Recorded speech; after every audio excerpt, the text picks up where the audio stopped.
Islam shouldn't be such a big favorite in this one at all. For all the sports bettors out there, this is the type of matchup you want to look out for because the odds don't reflect this fight at all. This is the highest level fight that we got this year. And the card is probably the best one we got in modern history, if I'm being honest. Let's see how it delivers. But on paper, this thing's stacked. So we're going to get right into it today. We have a couple predictions to make about the fights we care about. We're actually going to do a WMMA prediction for the first time on this channel. Let's get right into it. The main event, JDM versus Islam, dude. I have a rational reason to pick JDM here. Though, I think, disclaimer, this is a 50-50 fight. This is the epitome of MMA fights and of MMA matchups. But I have a reason that's a small detail, but it also could play a massive factor in this fight. Islam has this thing where it's kind of like the Diaz brothers. Whenever he fights, he wins the fights. He wins the fights, but he gets cut. Damage is inflicted upon Islam, right? And it's probably, I don't know if it's because it's thick or thin. I don't even know shit about science, but the scar tissue, it's like he has like a scar tissue that opens up easily. And he gets cut, he gets bruised and everything. And I think that is bad if you're fighting JDM because his whole fucking style is just fucking people up, right? He just wants to inflict damage. That's his style. That's literally JDM's like, oh, that's my game plan. Just fucking, he goes to the drawing board and just thinks, how can I inflict damage?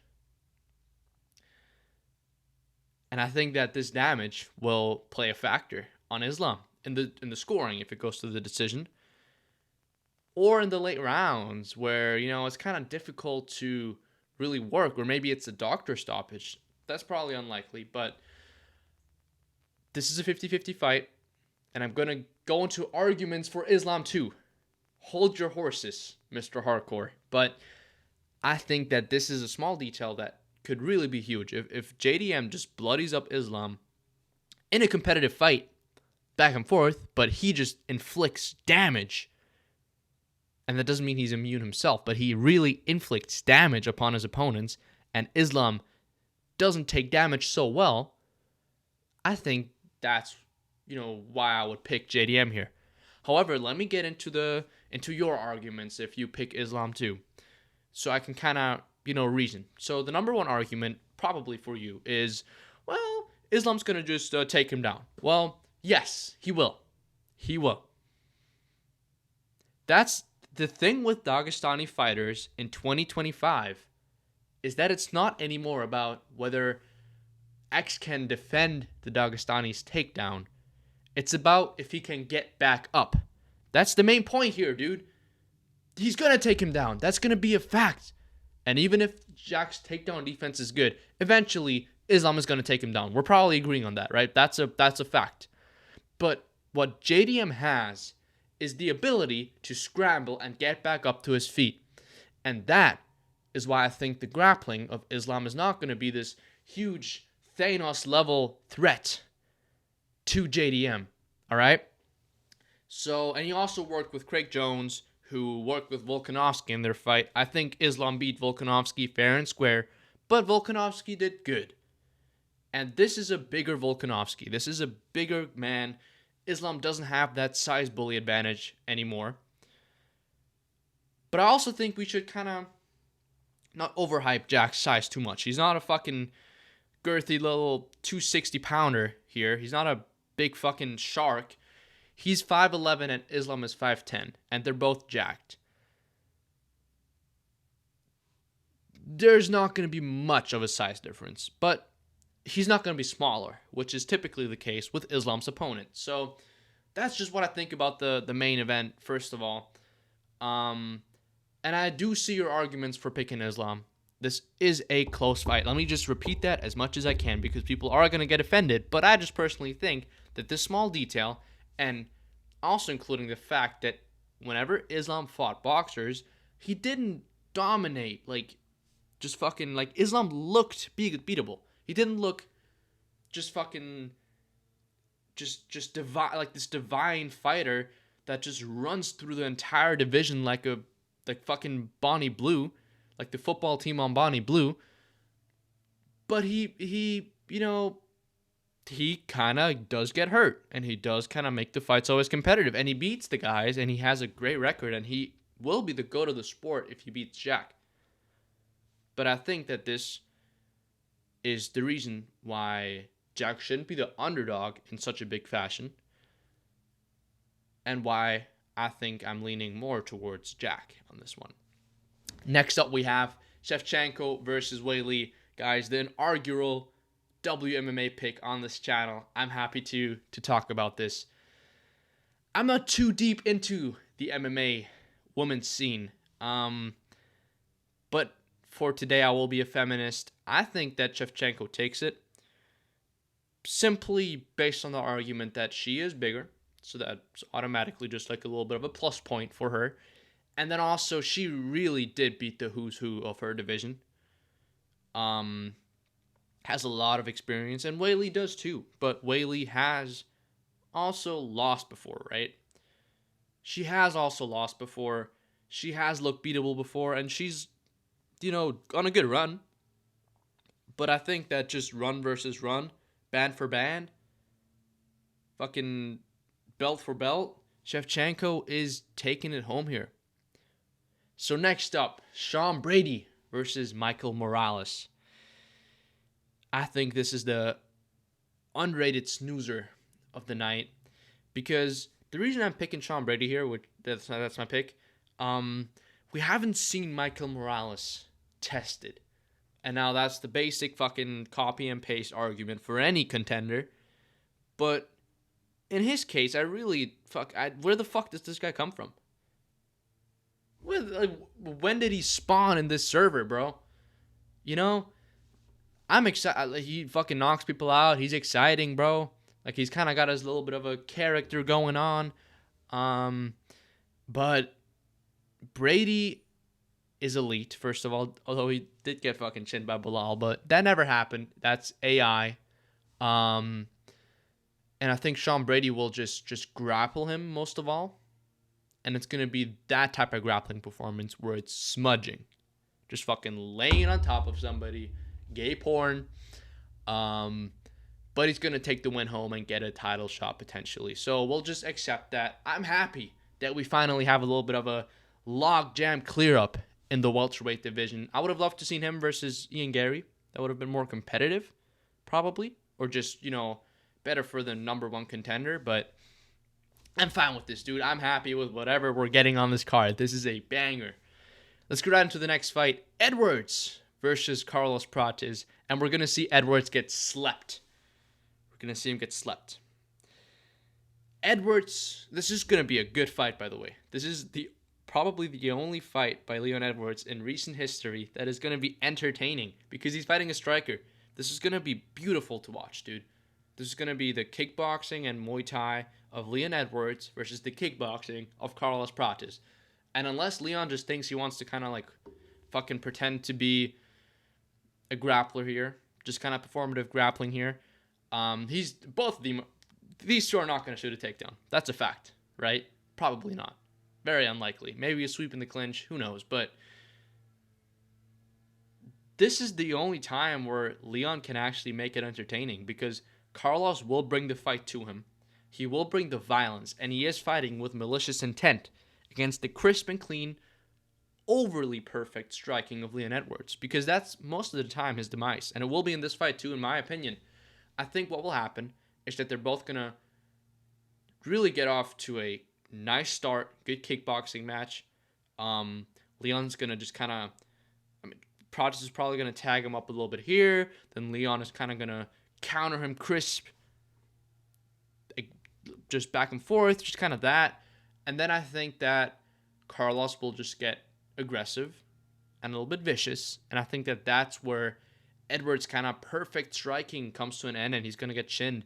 I see an elbow happening again by Prates. I just see like a down elbow maybe a spinning elbow, unlikely, but it's in his arsenal. We know that now. Well, we've been knowing that, but yeah, so I'm picking Prates just because I think if you have such a crisp and perfect striking style like Edwards does, I think that if you bring the fight more and have just the more violent intent like Prates does, you have a better chance of winning the fight. But next up, this one is a good one because Dariush versus Saint-Denis is probably going to be 50-50 on paper, but I think that Benoit, same as in the last matchup, I mean, Beneil didn't impress me against Moicano, and I think that Moicano fought a way that made him beatable, and that's kind of the reason why Dariush won. Because if you look at the fight, personally, I just think it looked like Moicano didn't want to be there. No fucking urgency, no violence brought, just fucking being there, money farming. Bro found his free money glitch after the Islam title shot. But I think that this time, Benoit will bring the fight, he will bring the power, and he will bring the fucking chimpanzee attitude of just trying to fucking rip the other guy's head off. And whenever Dariush fights people like that, he gets chinned. He just fucking goes to sleep. So that's why we're picking Benoit here. Could be going both ways, I admit that, but I think Benoit is the younger guy, the stronger guy, and in the grappling department, he showed kind of that he can do something. He's not just going to fucking lay there like a starfish, just, please help me.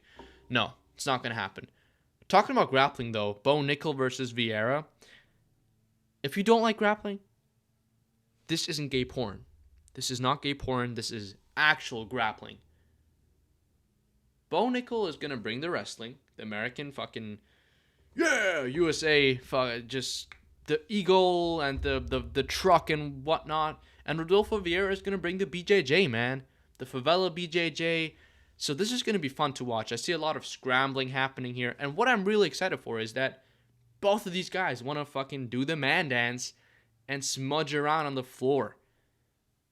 Both of these are going to want to actually work on the floor.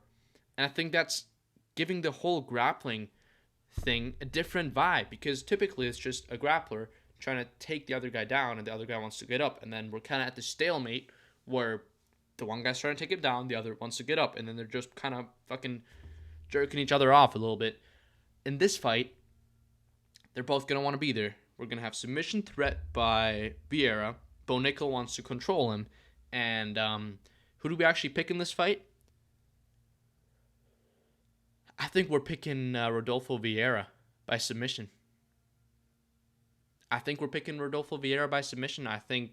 will lean too much into the wrestling here. That will get him caught in a position where he can get submitted, and he will tap. Nickal's the type of guy to tap. Not that there's shame about it, but he just looks like it. It's just a little thing I want to throw in there. Kopylov versus Obama. We're going with Obama here. Very simple reason. Kopylov isn't reliable, and you want to be fucking reliable if you fight Obama, bro. I mean, I remember, like, the thing with Cannonier, for example, is the reason he beat him is because you can rely on Cannonier. You can't rely on Kopylov. This guy fucking got schooled, absolutely schooled by Paulo Costa in 2025. And just look at the matchup here. This is like fucking, like, Chad Obama versus just virgin Chase Hooper, bro. This is man versus kid type shit, all right?